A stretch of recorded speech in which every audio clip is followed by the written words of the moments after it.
안녕하십니까. 제 이름은 강디모데입니다.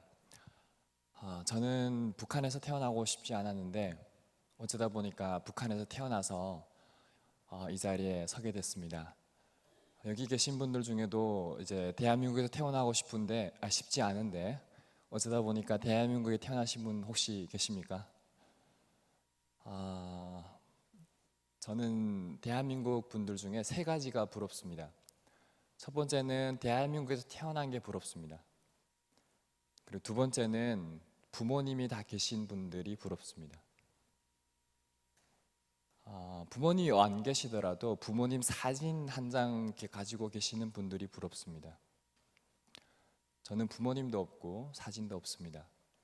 그리고 마지막 세 번째로 부러운 것은 하나님 믿는 사람들이, 여러분들이 부럽습니다. 지금부터 그 이야기를 시작할 텐데요. 우리 석경희 자매님이 너무 무겁게 얘기를 앞에서 해주셔서 제가 어떻게 이 분위기를 끌어가야 되나. 사실은 우리 앞에서 해주신 석경희 자매님의 얘기는 저의 이야기도 하고 지금 우리 민족이 당하고 있는 이야기이기도 합니다. 하나님이 참 우리에게 주시는 메시지가 있는 것 같습니다.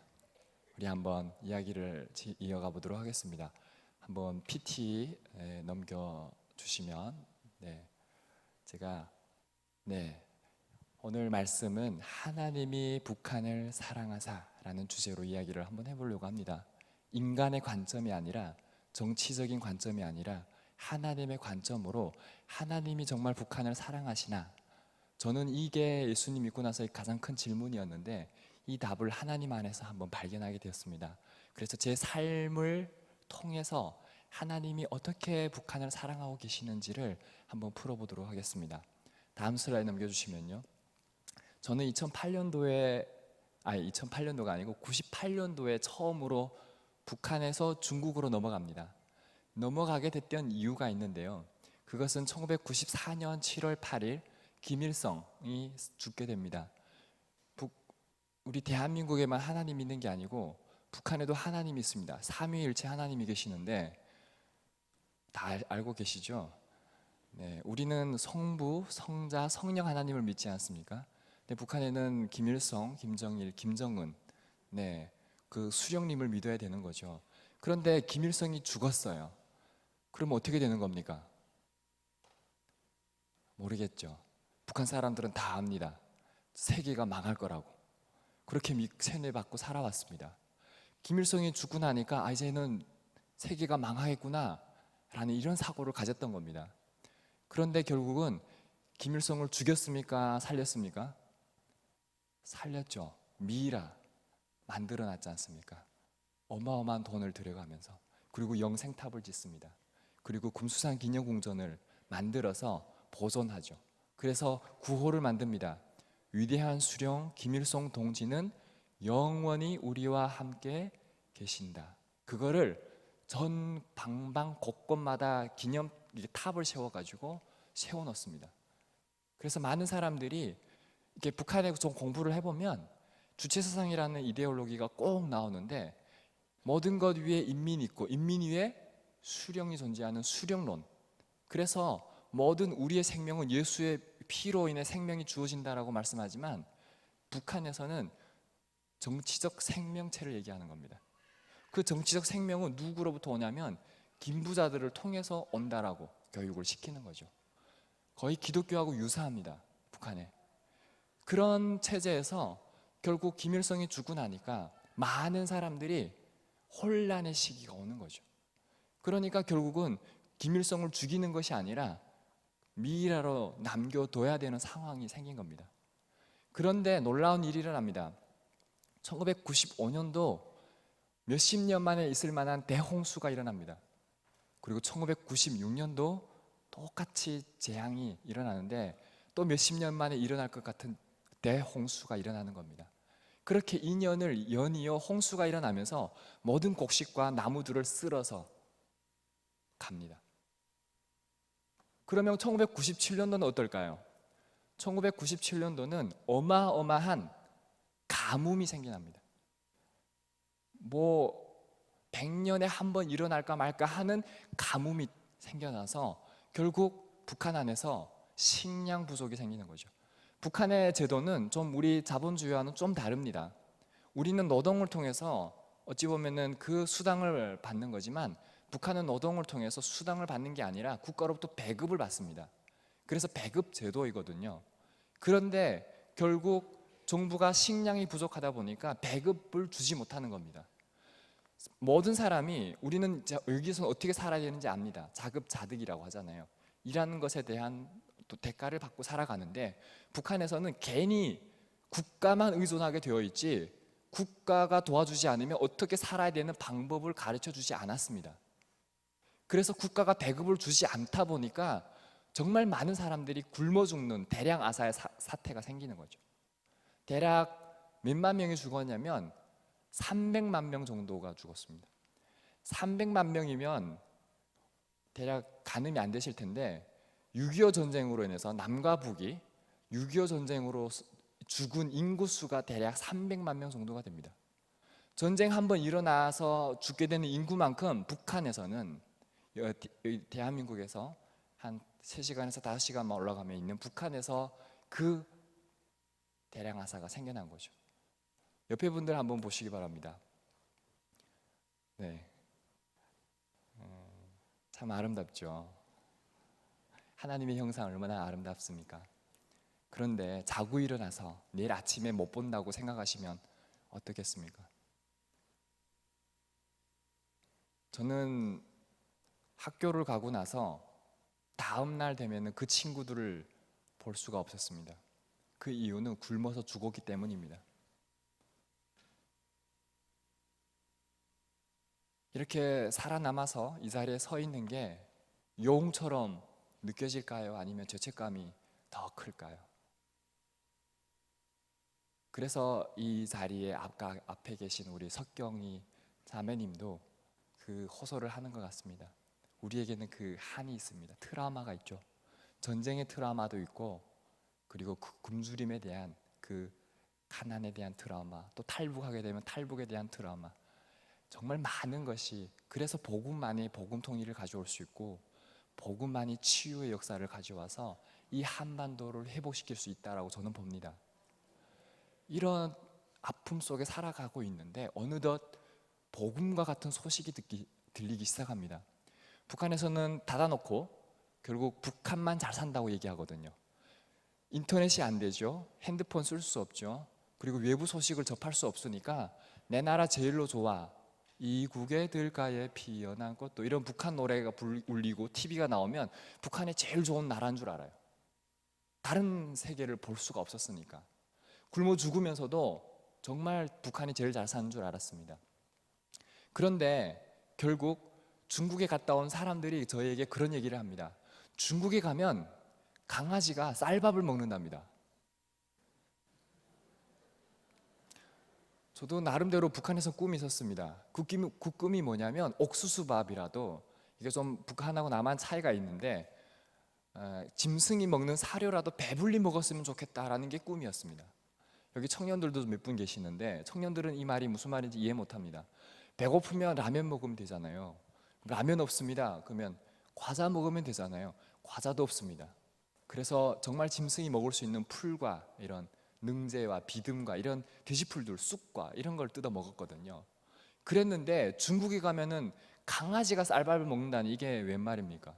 근데 더 믿기지 않는 것은 중국에 가면 강아지가 고기를 먹는답니다. 여러분들 믿어지십니까? 강아지가 고기를 먹는답니다. 북한에서는 쌀밥도 없어서 굶어 죽는데 저는 제 눈으로 보지 않은 것은 믿지 않습니다. 저는 제가 강씨라서가 아니라 좀 고집이 있거든요.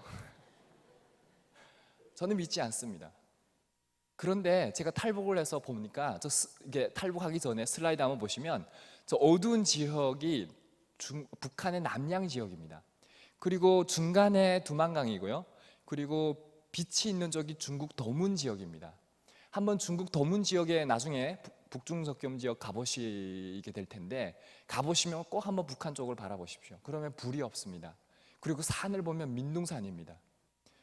저는 북한 쪽에서 바라보니까 중국 쪽에 있는 그 나무가 엄청 많고, 북한은 민둥산이고, 그리고 옥수수가 이렇게 사람 이렇게 지나가면 중국 쪽은 키가 넘는데 북한 쪽은 옥수수가 저보다도 더 작아요. 열매가 안 달리고, 강 하나를 두고 너무 다른 세계가 펼쳐지고 있는 거예요. 그래서 정말 중국에 가면은 뭔가 다른 세계가 있겠다라는 생각을 하게 됩니다. 그래서 12살의 나이에 탈북을 하게 되는데, 탈북을 해서 중국에 와서 이제 냉장고를 열어보니까 계란이 이렇게 가득합니다. 달걀 계란이 가득한데, 저는 북한에서도 그 이제 야유회라 해가지고 이렇게 들러리를 가는데, 그때 MT를 갈 때 그때 어머니가 계란 하나 사다가 다른 사람에게 보여주기 위한 거죠. 삶아가지고 절반을 이렇게 해가지고 절반을 도시락 위에 얹어줍니다. 그리고 절반은 아버님에게 드리죠. 그러면 그 절반을 가지고 가가지고 사람들한테 나 계란 먹는다 자랑하고 먹어야 되는 게 계란이었어요. 그러면 1년에 거의 반쪽을 이렇게 보여주고 나서 먹을 수 있는 계란을 중국의 냉장고 열어보니까 너무 가득히 많은 거예요. 너무나 믿겨지지 않았어요. 그리고 저는 신기했던 게 뭐 여러 가지인데요, TV 채널 보니까 이렇게 채널 돌리니까 너무 많은 거예요, 동시간대에. 근데 북한에서는 조선중앙 제3방송이라 해가지고 김부자 세습에 대한, 그 세뇌에 대한 세뇌 교육에 대한 것만 보여주는 거예요. 그러니까 보고 싶은 게 없는데 이 중국에 오니까 너무나 재밌는 게 많은 거예요. 영화부터 시작해서 다양한 것들, 정말 다른 세계였어요. 근데 이제 꿈에도 그리던 음식을 이렇게 마음껏 한 달 정도 먹어보니까 12살 나이인데 이런 생각이 들었어요. 아, 이제는 죽어도 되겠다. 왜 그랬냐면요, 북한에서 한 끼 먹어보는 게 꿈이었는데 더 이상 저에게 꿈이 없는 거예요. 그리고 만약 내가 산다고 한다면 기껏 살아봐서 60, 북한에서는 사고가 60입니다. 남한은 100살을 넘지 않습니까? 근데 북한에서는 60까지 사시면 60 환갑을 꼭 이렇게 세드려야 돼요. 그러면 70대면 대부분 다 돌아가시는데, 그러니까 기껏 살아봤자 6, 70일 텐데 그냥 죽는 게 낫다는 생각을 해본 거죠. 그러니까 무엇을 위해서 살아야 되는지를 모르겠더라고요. 나는 어디에서 와서 어디로 가야 되는가, 그리고 나는 무엇을 위해서 살아야 되는가, 그 답을 찾지 못했을 때 신기한 사람을 만났어요. 그러니까 참 조심해야 되는 분이 있습니다. 조심해야 되는 사람이 있는데 그게 뭐냐면 예수 믿는 사람들이에요. 정말 조심해야 됩니다. 선교사님들 더 특히 조심해야 됩니다. 근데 만나지 말아야 될 선교사님을 만난 거죠. 지금에 와서는 하나님의 은혜라고, 하나님이 보내주신 사람이라고 말할 수 있지만 그때 저를 가장 혼란스럽게 했던 사람이 이 선교사님이세요. 선교사님이 그 답을 자기가 알고 있답니다. 정말 궁금했습니다. 그래서 선교사님에게 그 답을 들을 수 있는 줄 알았어요. 그래서 선교사님이 저한테 그 답이 여기에 있다 이러면서 성경책을 주셨어요. 그래서 이렇게 열었는데 마태복음 1장이 열리는 거예요. 아브라함과 다윗의 자손 예수 그리스도의 세계라. 아브라함이 이삭을 낳고 이삭이 야곱을 낳고 이렇게 해서 족보로 이어졌어요. 그 세계가 나와는 전혀 상관없는 세계잖아요. 그리고 뒷장으로 열리면 뭔가 나는 길이요 진리요 이렇게 예수님 쪽으로 발견할 수 있을 텐데 괜히 앞장으로 열어가지고 레위기가 나오고 족보가 나오고 어려운 히브리어 나오고 어려웠습니다. 그런데 선교사님이 저에게 이런 말씀을 해주셨어요. 요한복음 16장 24절 말씀을 해주시면서 지금까지는 너희가 내 이름으로 아무것도 구하지 아니하였으나 구하라 그리하면 받으리니 너희 기쁨이 충만하리라. 예수님의 이름으로 기도하면 응답이 된다는 거예요. 그래서 제가 그때는 어린 나이다 보니까 약간 요술방망이처럼 생각했어요. 금 나와라 뚝딱 하면 뭔가 생기는, 그래서 예수님의 이름으로 기도하면 뭐든지 막 이루어지는 그냥 미신처럼 믿었던 거죠. 그래서 제가 두 가지를 기도 제목을 가지고 기도합니다. 하나님이 있다면, 이제부터 하나님을 협박하는 건데요, 하나님이 있다면 나타나라. 두 번째 기도 제목은 제가 12살 때 탈북을 해서 어머니하고 같이 했는데 어머니가 이 조선족 삼촌에 의해서 인신매매로 팔려갔어요. 옆에서 어머니가 강간당하는 거 지켜보면서도 제가 어떻게 할 수 있는 방법이 없었어요. 나라가 저 모양이니까 저에게 있어서 그 속담이 가장 와닿았어요. 나라 잃은 백성은 상갓집 개만도 못한 인생이 되더라고요. 그런 상황 속에서 어머니를 잃어버렸는데, 그리고 나서 하나님이 있다면 왜 나에게 이 삶을 이렇게 하시냐. 하나님 있으면 다른 건 잘 모르겠고 어머니를 만나게 해달라. 이 두 가지 기도 제목만 응답해주면 내가 하나님 있는 걸로 알고 하나님 믿어보겠다. 하나님 앞에 아예 협박장을 걸었죠. 그래서 1년을 기도합니다. 1년을 기도하는데 한 달, 2달 정도 지나서 저도 이게 연길에 있는, 중국 연길에 있는 교회 구석에 삐딱하게 앉아가지고 기도하기 시작했어요. 예수님 도와달라고, 하나님 만나주시고 그리고 어머니 만나게 해달라고, 이 기도 제목만 했는데 결국 하나님이 비몽사몽간에 나타나셨어요. 어떻게 나타나셨냐면, 제가 죄를 지었는데, 죄를 지어서 제가 십자가에 달리는 거예요. 달렸는데 예수님이 오셔서 저 대신 내로라고 그러고 저 대신 달려주시는 거예요. 제가 그 옆에서 보면서 예수님 왜 저 대신 당하셔야 합니까? 예수님이 그럽니다. 내가 너를 얼마나 사랑하는지 아냐. 저는 고난의 행군, 그 끔찍한 세간을 보내면서 부모님도 저를 버렸고 아버님도 버렸고 저는 버려짐을 당한 아이입니다. 그래서 누구로부터 사랑한다는 말 들어보지 못한 건 당연한 거고, 내가 사랑받을 자격마저도 없다는 거를 이렇게 알고 살아온 사람이에요. 그런데 하나님을 만나고 나서 인격적으로 하나님이 나를 사랑한다는 것은 너무나 큰 충격이었어요. 그것도 더구나 자신의 목숨을 내어주시기까지 하시면서 사랑한다는 건 더 큰 충격이었어요. 죄 없으신 예수님이 십자가에 죽으셔야만 했던 그 사건은 정말 저로 하여금 큰 쇼킹하게 했었는데, 그리고 나서 이제 연길교회 비몽사몽간에 깨어나는데 연길교회 한 대여섯 분 정도가 찬양을 하고 있었어요. 찬양을 하고 있었는데 구찬송가 185장, 내 너를 위하여 몸 버려 피 흘려 내 죄를 속하여 살 길을 주었다. 너 위해 몸을 주건만 너 무엇하느냐. 너 위해 몸을 주건만 너 무엇하느냐. 아버지 보좌와 그 영광 떠나서, 찬양 들려오는데 눈물이 그냥 나는 거예요. 그리고 이 예수님의 십자가의 사건은 2000년 전의 역사 속의 사건이 아니라 지금 나의 죄를 대속하시기 위해서 오신 하나님의 사랑이구나라고 하는 것이 그대로 느껴지기 시작했어요. 그리고 그 불려지는 찬송가는, 가사는 어떻게 그게 비몽사몽간에 보여주신 그것과 그 가사가 일치되는지 모르겠어요. 그게 그대로 들리면서 하나님이 저에게 주시는 메시지 같았어요. 근데 놀라운 거는 그렇게 환상을 보고 그렇게 하나님을 만났다고 하더라도 믿음이 순간에 싹 생긴 게 아니었어요. 전 또다시 의심이 들기 시작했어요. 그럼 어머니 만나게 해달라고 기도하는 거죠. 그래서 어머니 만나게 해달라고 기도를 1년 했습니다. 근데 어머니를 만났을까요? 못 만났습니다. 그리고 기도하는 것을 포기했어요. 그리고 나니까 전화가 들리기 시작합니다. 그리고 어머니 목소리가 들렸습니다. 그리고 어머니를 만났습니다. 기도의 비법을 제가 그때 처음 발견했는데요, 끝까지 달라고 기도하면 하나님이 주시는 방법도 있지만 내 뜻대로 마옵시고 아버지 뜻대로 하옵소서 해도 하나님 응답하신다는 것을 그때 알게 됩니다. 근데요, 제가 얼마나 미련한 존재인가면요, 하나님 2개 응답해주면 하나님 만나주시고 어머니 만나게 해주시면 제가 믿겠다고 했잖아요. 그런데도 의심이 드는 겁니다. 의심이 드는데 어떻게 하겠습니까? 슬라이드 한번 보여주십시오. 요한복음 3장 16절 말씀 우리 한번 같이 읽어볼까요? 시작. 하나님이 세상을 이처럼 사랑하사 독생자를 주셨으니 그는 그를 믿는 자마다 멸망하지 않고 영생을 얻게 하려 하심이니라.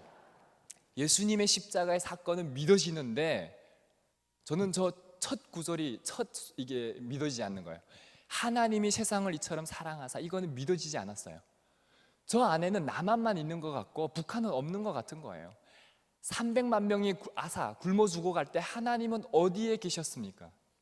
그 기도를 하는데 하나님이 이해가 되지 않는 거예요.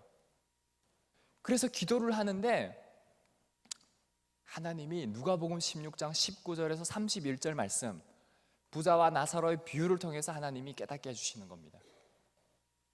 썩을 것을 구하는 인생이 아니라 영원한 생명을 위해서 살아가야 되는 인생이 되어야 한다고. 저는 예수님 믿고 나서 제일 처음에 기도했던 게, 하나님 저 북한에 굶어 죽는 사람들 없게 해달라고 기도했거든요. 근데 하나님이 그걸 위해 기도하지 말래요. 예수 믿는 사람들을 위해서 기도하래요. 누구나 사람은 죽는데 예수님 없으면 지옥에 간다는 거예요. 썩을 것을 구하는 삶이 아니라 그 하나님 나라의 영원한 생명을 구하는 삶이 되게 해달라고 기도하라는 거죠. 그래서 기도하기 시작했어요. 근데 기도는 잘해야 됩니다. 제가 또 이렇게 기도를 하다 보니까 성경을 보게 되지 않습니까? 이사야서 6장에 보면 이사야가 하나님 앞에 부르심을 받는 게 있어요. 주님, 내가 여기 있사오니 나를 보내주십시오 라는 기도를 하는데, 제가 겁없이 그런 기도를 합니다. 주님, 내가 여기 있사오니 나를 북한에 복음 전하러 보내주십시오.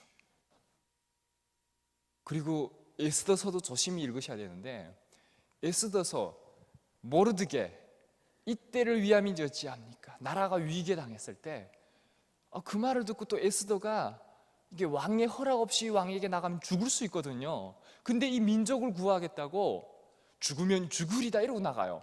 저는 또 이 여성의 믿음, 이 대단하다고 생각해서 저도 똑같이 그 기도를 합니다. 하나님, 죽으면 죽겠습니다. 사도 바울 또 고백이 있지 않습니까? 살아도 주를 위하여 죽고, 나의 생명을 조금 더 귀한 것으로, 제가 모르고 했습니다. 사실 알고 한 거 아니에요. 그렇게 기도를 했는데 진짜 하나님이 북한에 가라고 말씀하실지는 몰랐어요. 다음 슬라이드 한번 넘겨주십시오. 이 사진이 지금 2001년도의 사진입니다. 중국 청도에 있는 교회에서 사랑하는 나의 아버지 부활절을 날 특송하고 있는 모습인데요. 이때 제가 북한 가겠다고 이제 선포하고 기도받고 있는데, 어떤 분들은 이 사진 보면 이게 진짜 제 사진입니다. 김일성 동상 같다고. 너무 공감하시면 제가 좀 마음이 아파요. 근데 하나님이 저에게 북한에 가라고 말씀하십니다. 근데 저는 북한을 잘 모르지만 그래도 가면 복음을 전하면 죽는다는 건 잘 알고 있었습니다.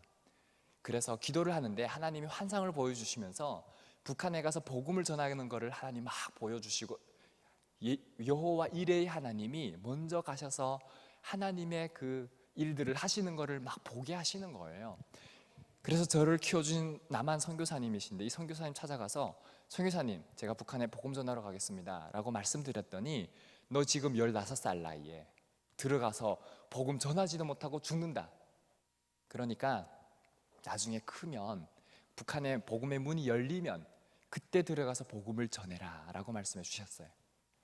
저는요, 하나님의 음성을 듣는 것보다 선교사님이 그렇게 저한테 해주시는 말씀을 하나님 말씀처럼 듣고 싶었어요. 그렇잖아요. 저는 듣고 싶은 것만 듣는 이기적인 사람인데요. 그리고 어느 쪽이 더 좋습니까? 나중에 지금 살아남아서 나중에 복음 전하는 게 좋겠습니까? 아니면 15살 지금 가서 전해서 죽는 게 좋겠습니까? 저도 나름대로 이게 머리타산은 있거든요. 네, 그래서 다른 건 순종 못해도 그거는 정말 순종 잘해서 알겠습니다. 그리고 기도하는데 하나님이 또 보여주시는 거예요. 그래서 갑니다. 선교사님의 동의를 받아서. 저는요, 여러분들 다 성경 말씀 믿으시죠? 좋습니다. 그럼 진짜 믿는지 한번 테스트 해보겠습니다. 이렇게 홍해가 있습니다. 갈라지는 걸 믿습니까? 좋습니다. 요단강에 있습니다. 법궤를 들고 발을 딱 디뎠을 때 갈라지는 걸 믿습니까? 좋습니다. 그러면 우리가 복음을 가지고 전하기 위해서 두만강을 딱 건널 때 어떤 일이 일어나야 합니까? 믿습니까? 네, 이게 아멘이었습니까? 저는 그렇게 믿었습니다. 어린아이의 믿음이라 그런지 모르지만 저는 그런 일이 일어난다고 생각했죠. 근데 그런 일이 일어나지 않았습니다. 그리고 강을 건너자마자 국경 경비대에 잡혔습니다. 그리고 두들겨 맞기 시작합니다. 하나님이 중국에서 북한에 가라고 할 때는 하나님이 환상을 보여주시고 말씀해 주시고, 심지어 여호수아 1장 8절 9절 말씀, 이 율법책을 내 입에서 떠나지 말게 하여 주야로 그것을 묵상하여 그 가운데 기록한 대로 다 지켜 행하라. 그리하면 네 길이 형통하게 되고 하나님이 함께 한다는 말씀으로 함께 해주셨는데, 건너가자마자 잡혀서 두들겨 맞게 되니까 이 하나님이 어디에 있습니까? 기도하게 되는 겁니다. 그래가지고 북한에 가서 두들겨 맞으면서 제가 기도합니다. 기드온 사건 아시죠? 하나님을 테스트할 때 이렇게 합니다. 솜을 넣고 하나님 요 솜만 마르고 요 주변은 적게 해주십시오. 하나님이 그 기도를 응답해 주시니까 반대로 하나님 솜만 적고 주변만 마르게 해주십시오. 하나님이 그대로 응답합니다. 저도 하나님이 북한에 보내신 거라면, 그때 큰 비가 이렇게 내렸는데 이렇게 이제 시커멓잖아요. 그 구름 사이로 빛을 비춰주십시오. 하나님이 나를 보내신 게 맞다면. 저는 참 이렇게 무모한 사람인데 그렇잖아요. 믿음의 기도는 역사하는 힘이 크지 않습니까? 저는 이렇게 성경 말씀을 다 곧이곧대로 믿었어요. 그래서 기도를 하는데 1시간, 언제까지 또 기도할지 모르지 않습니까? 그래서 1시간 안에 응답해 달라고 기도했습니다. 응답이 됐을까요? 안 됐을까요? 안 됐습니다. 그때 엄청 많은 의심이 들었습니다. 이게 내 뜻대로 온 것일까? 정말 하나님 보내서 온 걸까? 그런데 제가 기도 응답의 비밀을 알려드렸지 않습니까? 내가 붙들고 있는 거를 탁 놓으면 하나님이 역사한다고. 제가 기도를 포기하고 있을 때 하나님이 정말 거짓말같이 요만큼만 하늘을 열어서 빛을 비춰주십니다. 저는 그때 뭐가 믿어졌냐면요, 예수님이 요단강에서 세례 받으시고 물에서 올라오실 때 하늘이 열리고 성령이 비둘기같이 임하고 성부 하나님의 음성이 들리지 않습니까? 이는 내 사랑하는 아들이다. 저는 그게 그대로 믿어졌어요. 그리고 하나님이 나와 함께 하시는구나, 이 확신이 들었습니다. 그리고 나서 이제 잡혀가지고 먼저는 이제 상사소라는 데 가게 되고, 소대에서 중대로 가게 되고, 중대에서 보위부로 가게 되고, 보위부에서 안전부라는 데, 북한 말이니까 잘 어려우시죠? 그냥 경찰서다 생각하시면 됩니다. 경찰서로 이송이 되고, 이 경찰서에서 이 대형단이라는 곳에서 무산으로 이렇게 이송이 되는데, 보통 제수를 넘기고 서류를 이렇게 넘겨줘야 되는데, 하나님이 신기하게 이분의 마음을 감동시키셔서 거짓말 같은 일이 또 일어납니다.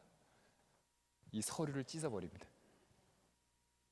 그리고 다시 중국 가지 말라고 저한테 얘기해 주죠. 그때 같이 간 친구가 있는데, 그 친구하고 이제 시장에 가서 저희가 이제 신발도 빼앗기고 이제 주제가 말이 아니니까 몰래 숨겨뒀던 돈을 가지고 이제 양말 사고 신발 사려고, 양말을 사고 신발 사려고 가고 있는데 깡패들이 막아서서 돈 내놔라고. 북한의 깡패들이 돈 내놔라면 돈을 줘야 됩니다. 그러고 있을 때 그 양말 팔았던 아주머니가 그 가게 매대에서 내려와 가지고 막아서 가지고 뭐라고 얘기하냐면, 우리 친척이니까 해야지 말라. 이거 성경 어디서 본 것 같지 않습니까? 열두 정탐꾼 가나안 정탐 들어갈 때 기생 라합이 숨겨주지 않습니까? 저는 막 성경이 다 연관이 되는 겁니다. 그리고 집으로 피신했습니다. 그리고 2박 3일 동안 무산에 머물면서 그 아주머니한테 제가 이제 이런 얘기를 했습니다. 조지물로 5만 번의 그 기도응답 얘기, 그리고 나는 할렐루야 아줌마였다, 최자실 목사님이 쓴 간증책들을 제가 중국에 있을 때 봤었는데 정말 이렇게 좀 재밌는 책들이었습니다. 그래서 그런 얘기들을 들려주었죠. 그리고 나서 제가 하고 싶은 말이 생기는 겁니다. 그분들은 하나님을 믿는 사람들이었습니다. 그리고 제 안에 또 끓는 게 있습니다. 저도 그 하나님을 믿습니다. 대한민국에는 종교의 자유가 있기 때문에 내가 하나님을 믿는다는 것이 크게 이상할 게 없습니다. 근데 북한에서는 헌법 68조에 모든 국민은 종교의 자유를 가진다라고 되어 있지만 그거는 김부자를 위한 종교의 자유이지 우리가 믿는 하나님에 대한 자유, 삼위일체 하나님에 대한 종교의 자유는 아닙니다. 그래서 외세로부터 끌어들이는 전도 행위나 이런 것들이 있을 수가 없는 것이죠. 그런 곳에 우리가 가서 내가 하나님 믿습니다. 그리고 하나님 믿으십시오 하면 어떻게 될까요? 정치범 수용소로 보내집니다. 제가 예수님 믿는다고 얘기하는데 그 들으신 분이 신고를 하지 않으면 공범죄인이 됩니다. 그러면 사촌에 8촌까지도 정치범 수용소로 보내집니다. 자, 여기가 북한이라고 한번 우리가 상상 한번 해봅시다. 지금 선택이 하나 있습니다. 1번은 저를 신고하는 겁니다. 저를 그리고 2번은 신고하지 않는 겁니다. 자, 1번과 2번이 있습니다. 1번 선택하실 분, 저를 신고하겠습니까? 좋습니다. 2번, 신고하지 않겠습니다. 네, 많은 분들이 들어주셨습니다. 감사합니다. 자, 지금부터 얘기를 드리겠습니다. 신고하지 않으신 분들 잘 들으십시오. 그러면 사랑하는 아내, 자녀분, 친척까지 정치범 수용소로 가게 됩니다. 자, 저 한 사람을 살리면 가족이 정치범 수용소로 가고 저 한 사람 죽이면 가족이 삽니다. 다시 한번 고수하겠습니다. 그래도 나는 신고하지 않습니다. 이게 북한의 현실입니다. 그래서 종교박해 1위가 북한인 것이죠. 그러니 그 아주머니는 이제 저를 신고할 일만 남은 거죠. 한번 슬라이드 보여주십시오. 우리 아주머니인데 무산에 있는 가정집입니다. 근데 이 아주머니가 이제 인상이 좀 안 좋아지셨어요. 그리고 밖을 나가셨어요. 저는 이제는 이렇게 뭐 경찰이나 국정원 같은 사람들, 북한에서는 보위원이나 뭐 이렇게 안전원이라 하는데 그런 사람들이 들어오겠구나 이런 생각했습니다. 그리고 제가 기도합니다. 15살 어린 나이에 이런 기도를 합니다. 가기 전까지는 죽으면 죽으리다 막 이런 기도를 했지 않습니까? 근데 그 믿음은 어디 간지 사라지고 하나님 실수했습니다. 살려주십시오. 살고 싶습니다. 이 기도를 했습니다. 그런데 아주머니가 들어오고 나서 경찰이나 이런 사람은 들어오지 않았습니다. 그리고 아침이 돼서 도망치려고 나가려고 하고 있는데 준비하고 있는데 그 아주머니가 저에게 오더니 그렇게 얘기합니다. 삼촌 믿는 하나님 믿고 싶은데 어떻게 하면 되니? 우리는 예수님 믿는다는 게 목숨을 걸 이유가 없습니다.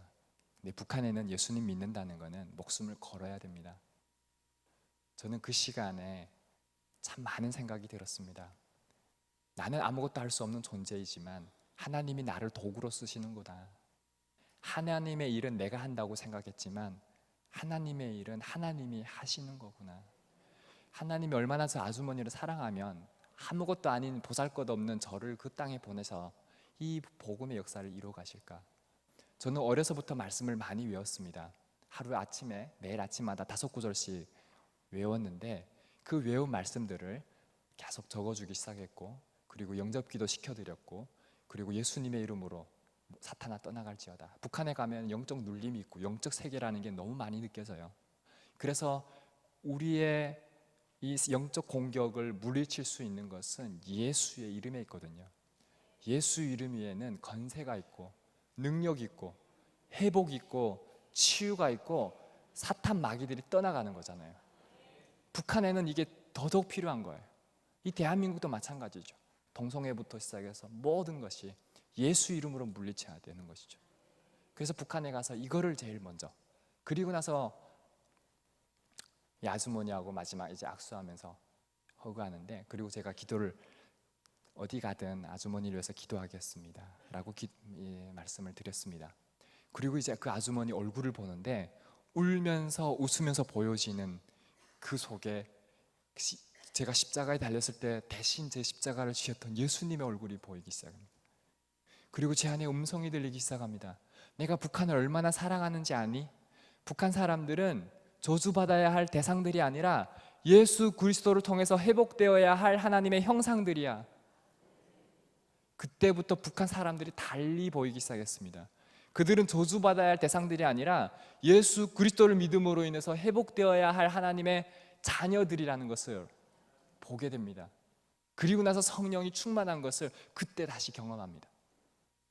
그 이후로도 정말 이제 제 친구 청진 아버지 만나고, 그 아버지는 이제 예수 믿고 이런다고 하니까 반역자가 생겼다고 식칼 들고 죽이려고 하고 끔찍한 상황들이 이루어지는데, 제가 할 수 있는 것은 딱 한 가지밖에 없었어요. 내가 싸우는 겁니까? 하나님이 싸우는 겁니까? 하나님이 싸우는 거죠. 누구와 싸우는 겁니까? 사탄 마귀하고 싸우는 거죠. 그래서 저는 하나님이 승리하는 것을 믿고 확신하기 때문에 기도하는 것밖에 없었어요. 그런데 놀라운 일이 일어났죠. 하나님이 승리하신 거죠. 그렇게 저는 다니는 곳곳마다 이렇게 복음을 전했습니다. 그래서 제가 했던 이야기나 이런 것들은, 그렇게 저는 북한에 한 5번 정도 북한에 들어가게 됐고 복음을 전했는데요, 사실 이 자리에 서서 밤을 새서 얘기해도 끝이 없습니다. 그래서 나름대로는 이제 북한을 위해서 기도하시는 분들을 위해서 연호의 꿈이라는 책을 내게 됐었는데요, 정말 그 이후로도 저는 감옥 생활도 하게 되고 정말 말 못할 고난을 많이 당합니다. 한번 다음 슬라이드 보여주십시오. 감옥 생활을 이제 북한 분들은 좀 아실 수 있는데, 북한에서 정시범 수용소처럼 악명이 높은 곳이 있습니다. 그게 함흥에 있는 영광군 55호 노동 단련대라는 곳인데요, 일명 오로라고 합니다. 많은 사람들이 들어가서 살아서 나오지 못하는 그런 곳입니다. 근데 이제 그런 곳에 가서 저는 이제 영양실조 2도 걸렸는데, 이해하시기 어려우실 수 있어요. 북한 분들은 또 알아들을 수 있는데, 영양실조 2도는 뭐냐면 그냥 죽기 직전의 사람이다. 제가 이 키에 170에 지금은 60kg인데 그때는 42kg 나갔습니다. 뼈만 딱 씌운 상태, 먹어도 흡수할 수 없는 그런 상태. 막 이렇게 죽어 나가는 사람들을 보면서 저에게는 내일이 없는 겁니다. 그래서 제가 기도를 합니다. 예배를 합니다. 주일날이라서 예배가 아니라 저는 늘 예배를 하게 됐는데, 그때 여호와는 나의 목자이시니 내게 부족함이 없으리로다, 이 말씀이 그냥 말씀으로 들리는 것이 아니라 생명처럼 느껴졌어요. 자기 이름을 위하여 의의 길로 인도하시는 하나님, 나의 목자 되시는 하나님, 내 영혼을 소생케 하시는 하나님, 모든 것들이 정말 은혜 자체로 다가왔습니다. 그리고 하나님은 너를 지키시는 자, 나의 우편의 그늘 되시니 낮의 해와 밤의 달도 나를 해치 못하리. 이 모든 찬양의 가사들이 그대로 은혜로 다가오기 시작했어요. 그 중에서도 저는 참 이 찬양을 많이 불렀는데, 한번 부르실 수 있는 분들은 같이 불러보면 좋겠습니다. 높은 산이 거친 들이 초막이나 궁궐이나 내 주 예수 모신 곳이 그 어디나 하늘나라 할렐루야 찬양하세. 내 모든 죄 사함 받고 주 예수와 동행하니 그 어디나 하늘나라. 하나님 나라는요 내 안에 있더라고요. 예수님이 나와 함께 하시니까 그 작은 감목 안에 옆에는 대소변을 보게 되어 있고 똥냄새가 진동하는 그곳에서 하나님을 예배하고 찬양하는데 하나님이 주시는 그 기쁨과 은혜는 말할 수가 없었습니다. 세상에서 가장 행복한 사람이 있다면 바로 나구나. 야곱이 결국 쫓겨가다가 결국 자다가 꿈에서 천사들이 오르락내리락 하는 걸 보고 나서 결국 베델이라는 제단을 쌓게 되지 않습니까? 하나님을 만나고 나니까 내 삶의 그 고백이 이루어지는 겁니다. 그리고 나서 저 찬양을 부르면요, 찬양의 가사가 그대로 죄사함 받고 그리고 주 예수와 동행하니 그 어디나 하늘나라, 그 은혜가 몰려오는 거죠. 그래서 정말 수없이 불렀던 찬양이 이 찬양입니다. 저의 어머니는 만났지 않습니까? 그리고 나서 3번 강제 북송 당하시고 인신매매 당하시고 그리고 북한에서 돌아가셨습니다. 그리고 저의 아버님은 예수 믿는다는 이유 때문에 서안에서 이제 성경 통독 백독하는 곳에 가셨습니다. 그래서 이제 그곳에서 2001년 7월 달에 한 70명 정도가 잡혔습니다. 그래서 강제 북송 당했는데 그 북한에서 예수 믿음, 그러니까 선택해야 되죠. 예수님 믿겠느냐, 김일성을 믿겠느냐. 김일성을 믿으면 살려줘요. 근데 예수님 믿으면 죽이죠. 저희 아버지는 이제 선택을 하셔서 결국 함흥에 있는 여독 수용소에서 돌아가셨습니다. 저는 아버지 생각하면은 마음이 그렇게 아프지 않아요. 왜? 천국에 가면 볼 수 있기 때문에. 순교자의 피는요, 사실 하나님의 나라 확장의 시작에 불과하지 않습니까? 우리 이 땅의 한국 교회가 순교자의 피로부터 시작됐거든요. 그래서 저는 순교자의 피가 필요하다고 보는 거죠. 그 일을 순교자는 아무나 될 수 있는 건 아니니까요. 그런데 우리에게는 소망이, 천국이란 소망이 있기 때문에 더더욱 그렇습니다. 제가 북한에 들어갈 수 있었던 이유도 저는 천국에 대한 소망이 있지만 북한 주민들은 천국에 대한 소망이 없어요. 무엇을 위해서 살아가야 되는지조차 모르는 사람들이잖아요. 그러니까 저는 죽음을 무릅쓰고 그들에게 복음을 전하려고 북한에 그렇게 드나들었던 겁니다. 저희 아버님도 그곳에서 이제 예수님 믿는다는 이유로 돌아가셨습니다. 순교를 하신 거죠. 그렇게 많은 사람들이, 저와 같이 훈련받았던 사람들이 북한에 들어가서 다시 돌아오지 못하는 상황이 되었습니다. 다음 슬라이드 넘겨주시면요. 저는 이제 감옥에 가서 만기를 마치고 나서 그리고 2008년도에 대한민국에 오게 됩니다. 대한민국에 들어와서 정말 하나님이 살려주신 이유가 있습니다. 그것은 창세기 45장 7절 8절 말씀처럼 우리 민족을, 저 북한 땅을 회복시키기 위해서 먼저 보냄을 받은 자로서 하나님이 이 탈북민을 3만 4천여 명을 이 대한민국에 보내주신 겁니다.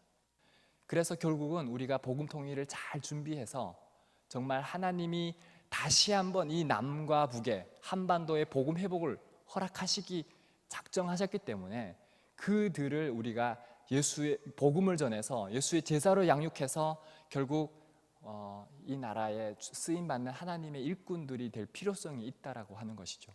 그래서 이 한소망 교회를 개척해서 남과 북 같이 예배를 드리고 NK피플 선교단체를 만들었습니다. 이것도 이제 노스 코리안 피플을 준비하는 거고, 남과 북이 복음으로 뉴 코리아가 되는 거고, 우리가 뉴 킹덤 피플, 하나님 나라를 바라본 사람들이다 해서 중국에 3명의 선교사님을 파송하고 그리고 쉘터들을 두고 30만 명의 탈북 여성들이 중국에 있는데 그들에게 복음을 전하고 그리고 그들이 인권 유린 당하는 분들을 구출해서 이 남한에서 잘 양육하는 것, 그래서 이 사역들을 감당하고 있습니다. 다음 슬라이드 보여주시면요. 이렇게 탈북 구출, 중국에 있을 때 사진이고 한국에 오면 이렇게 옵니다. 다음 슬라이드요. 탈북 2세 1.5세라고 하는데 중국에서 태어난 자녀들 잘 양육하는 것.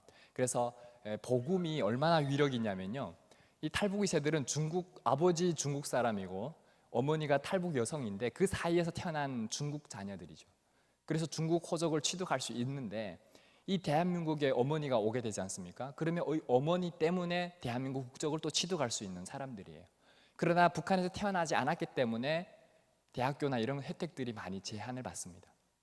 그러다 보니까 얘네들은 정체성에 대한 혼란이 있어요. 아버지 중국에서 태어났기 때문에 어느 정도 성장하면 중국에 가겠다는 친구들이 많죠. 그래서 교육을 해야 되냐 말아야 되냐 고민이었는데 저희가 일대 양육을 하면서 제가 하고 있는 한 18살 되는 친구가 이름을 김문학에서 김요한으로 바뀝니다. 예수님의 사랑을 알고 나니까. 그리고 꿈이 바뀝니다. 선교사가 되겠다고. 복음은 이런 위력을 갖게 되더라고요. 다음 슬라이드요. 그래서 이렇게 예수지사라는 거 성경 말씀 중심으로 교재를 만들었습니다. 그래서 이렇게 한 사람을 양육하면 한 사람이 또 양육하는. 그래서 이렇게 남한 친구든 한쪽은 남한 친구고 하나는 탈북 친구인데 이렇게 청년 사역들을 감당하고 있습니다. 다음 슬라이드 넘겨주시면요. 네, 이런 친구들이 있습니다. 다음 슬라이드요. 그러니까 아까 그 슬라이드 보면 청년들 있지 않습니까? 이 청년들은 하나님이 부르신 세대예요. 이유는 뭐냐면 저희 세대가 고난의 행군 시기에 먹을 것이 없어서 학교를 못 다녔어요. 교육을 못 받은 세대입니다. 그래서 뭘 못 받았냐면 주체사상 세뇌교육을 못 받았습니다. 그래서 복음을 받아들일 때 좀 더 순수하게 받아들여요. 네, 이런 차이가 있습니다. 그리고 이 5개월 되는 친구는 어머니는 북한에 계십니다. 아버지는 재작년에 8월에 암으로 돌아가셨고, 그리고 이 친구가 지금은 2개월이 됐습니다. 이 친구를 돌보는 사람은 고모예요.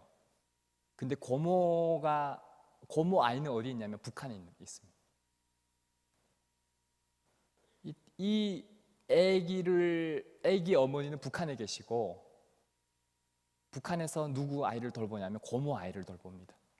남한에서는 고모가 이 아기를 돌보는 거죠. 바뀐 겁니다. 이런 비극이 있습니다. 그래서 저희가 지속적으로 양육하면서 경제적으로 이 사역을 감당하고 있는데 정말 신앙 안에서 잘 크고 있습니다. 통일의 미래는 저는 이 세대가 될 거라고 생각합니다. 다음 슬라이드 넘겨주시면요. 그래서 저희가 이렇게 1:1 양육부터 해서 구출 사역부터 해서 다양한 거 합니다. 그러면 송년회가 될 때 항상 할 수 있는 한마디밖에 없어요. 모든 것 하나님이 하셨습니다. 참 하나님의 역사는 신기합니다. 다음 슬라이드 넘겨주시면요. 오늘의 말씀이 될 텐데요. 제가 한번 읽어보겠습니다. 하나님이 큰 구원으로 당신들의 생명을 보존하고 당신들의 후손을 세상에 두시려고 나를 당신들보다 먼저 보내셨나니 그런즉 나를 이리로 보낸 이는 당신들이 아니요 하나님이시라. 하나님이 나를 바로에게 아버지로 삼으시고 그 온 집의 주로 삼으시며 애굽 온 땅의 통치자로 삼으셨나이다. 하나님이 보내신 사람들이 탈북민입니다. 그래서 탈북민들은 잘 먹고 잘 살아야 되는 게 꿈이 아니라 결국 그들은 신앙과 전문성을 갖춰서 잘 양육되어서 남한 분들과 함께 복음을 전해야 됩니다. 그러면 저 지금 장대제 언덕 그게는 원래 널다리골 교회, 우리 한반도의 최초의 교회였었고 산정교회 장대현 교회가 있었고 평양 숭실학교가 있었고 평양 신학교가 있었던 자리입니다. 근데 그 자리에 지금은 만수대 언덕으로 개명했습니다. 그리고 거기에 교회나 이런 거는 다 쓸어버리고 그곳에 김일성 동상과 김정일 동상이 세워져 있습니다. 하나님을 섬기던 그 자리에 우상이 자리하고 있습니다. 하나님이 하나님의 때에 반드시 그 우상들을 제거하실 것입니다.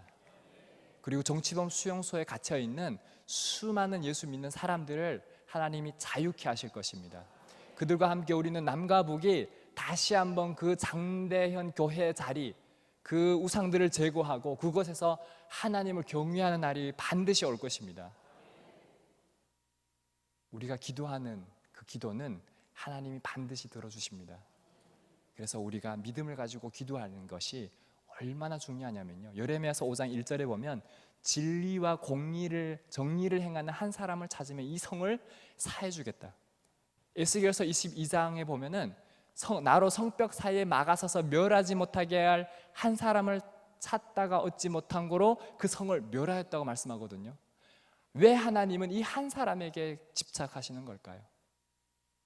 하나님이 찾으시는 그 한 사람이 되어 있을 때 하나님이 그 한 사람을 통해서 하나님의 일들을 이루 가실 거란 생각이 듭니다.